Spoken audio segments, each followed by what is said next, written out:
Hi, I'm M.H.Murray. I'm the writer and director of I Don't Know Who You Are.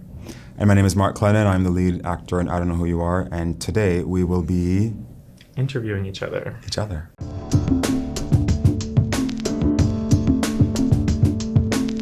Do you remember the first time we met? I don't actually remember the first time we met. Our relationship kind of just came about through being in the same city, going to the same parties, kind of knowing people and just developing a friendship. You know those people that you like walk by every day and then every day it goes from a nod to then a hi, and then eventually you're hugging, and then like eventually you're having coffee. That's how I would describe our meeting. I think we were just, in the same scene, and then eventually we started kikiing, and the rest is history. And here we are. My question to you is, where did the idea for I Don't Know Who You Are come from? So I Don't Know Who You Are is it's based on personal experience. So it was a really emotional project to make, but it was also a great opportunity to collaborate with you, and I was able to filter my personal experience through this character of Benjamin, and you were able to bring your own experience into it as well. And I think my goal was just to tell this story in a way that felt personal and specific, but also something that anyone could relate to, really. I think we've all experienced, that feeling of being stuck, trying to get something, especially in the healthcare world, and then the bureaucracy just kind of gets in the way. So, yeah, I think that's what I set out to do, and I think you did it. Yeah. Speaking of, what parts of yourself do you see in Benjamin, and how are you guys different? So the parts of myself that I see in Benjamin is the scrappiness. Like, we're both very ambitious go-getters. Like, we're both the kinds of people who, have been through things and have managed to turn what we've been through into good things, and we don't allow hardship to bring us down. And I almost think of Benjamin as like me 10 years ago, because I feel like I see a lot of my younger self in him, and some of the decisions that he makes and some of the ways that he moves through life is me 10 years ago. And not to imply that I'm so much more mature or anything like that, but I think I'm just at a place now where I'm a little bit slower than Benjamin in in how I do things, and he's a very fast and impulsive person. But at the core of it, we are one and the same. What made you want to continue exploring Benjamin's story after we did Ghost?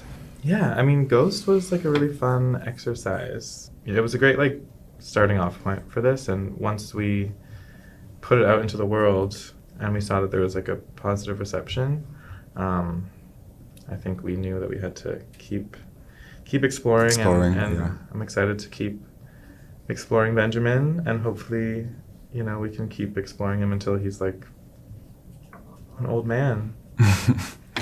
This is your first feature film. Can you talk a bit about your journey to getting it made? Oh my goodness. I don't know if I would recommend the way I did it to everyone else, because we made it with such little money, as you know. We talked so much about it before I ever applied for any grants, and then we applied to the Canada Council, and we got some money to do the script, which we collaborated on, and then we got more money from them to do the movie, but not really enough money, but just enough that I could reasonably do it. Yeah. I think sometimes those are the best projects because it forces you to work under pressure, and you don't have so many options, so you have to work with what you have. Yeah. And that's why we shot in your apartment, and we shot in locations that we could get for free or for really cheap. And so I think it all kind of worked out in a kind of weird serendipitous way. Yeah, I often wonder how different the movie would have been if we had a much larger budget, because I think we wouldn't have made the decisions that we made, and so many of the decisions that we made is what I think makes the film so endearing, is that it's a decision made out of hunger, because we didn't have any other resources, but it worked out. What do you hope people will take away from I Don't Know Who You Are, which comes out September? September 7th? Yeah. I guess what I would say is that I hope people watch the film and see Benjamin's struggle and the way that he goes about, trying to lean on his community and leaning on himself. And I hope people can take away, either a different perspective, or they'll think about themselves differently. Maybe they'll decide to go get tested, or they'll talk to their partner about things of that nature. And I think we talked a little bit about hoping that people can take something tangible away from it. It is a film, it's a story at the end of the day, but it also is a story that depicts real life issues that people deal with every day.